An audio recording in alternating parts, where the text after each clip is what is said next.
না আমি নিজে গোবিন্দার ছবির খুব ফ্যান, তো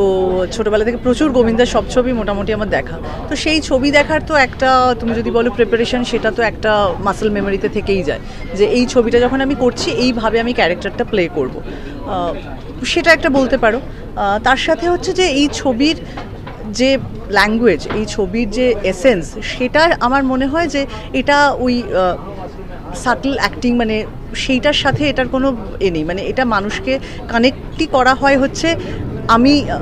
আমি যেভাবে আর কি আমি নই, তার থেকে একদম অপোজিট 360 ডিগ্রিতে গিয়ে যে ক্যারেক্টারগুলোকে দেখি আমি, এবারে কিছু দেখেছি তো এরকম বহু মানুষ বহু জায়গাতে খুব চিৎকার করে কথা বলে, আমরা তাদের নিয়ে হাসি ঠাট্টা করি, কিন্তু আমি একটা তাদের মধ্যেই ক্যারেক্টার প্লে করেছি আর কি। আমার মনে হয় ফ্যামিলি অডিয়েন্স এখন যেরকমভাবে ছোটোবেলায় মানে আমাদের একটা কোনো কিছু সামান্য অ্যাড দেখালে, মানে রেডিওতে একটি বিশেষ কিছুর একটা অ্যাড দেখানো হতো, মানে শোনানো হতো, সেটাও আমার মা অফ করে দিত, ঠিক আছে, দেখানো হতো না। চিত্রহারও আমরা দেখতে পারতাম না, চিত্রহারে নাকি সুপারহিট মোকাবিলার গানগুলোর মধ্যে নাকি অ্যাডাল্ট কিছু আছে, এখন তার সেটা মনে হয় এখন সবার হাতে ফোন, বা এখন সবার হাতে, তো সেখানে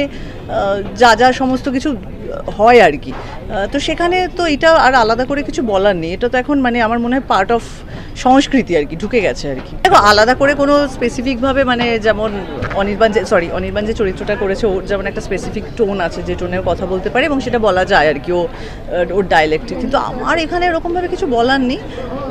না ওরকমভাবে আমি কিছু বলতে পারবো না, অ্যাকচুয়ালি মাথায় কিছু আসছেও না। দর্শকদের উদ্দেশ্যে এই মুহূর্তে 25শে মে রিলিজ করছে, আর কোনো নিষিদ্ধ কিছু নেই, পরিবারকে নিয়ে দেখার মতো ছবি, আর যেটুকুনি আছে সেটা এখন সবাই সব জায়গাতেই, মানে সোশ্যাল মিডিয়ার দৌলতে তো বটেই, এবং সিনেমা সিরিয়ালে সব জায়গায় সব কিছু এখন দেখানো হয়, ওইটুকুনি রয়েছে, সেটা আমার মনে হয় না খুব একটা কিছু হবে আর কি, সবাইকে নিয়ে এসেই দেখতে পারবেন।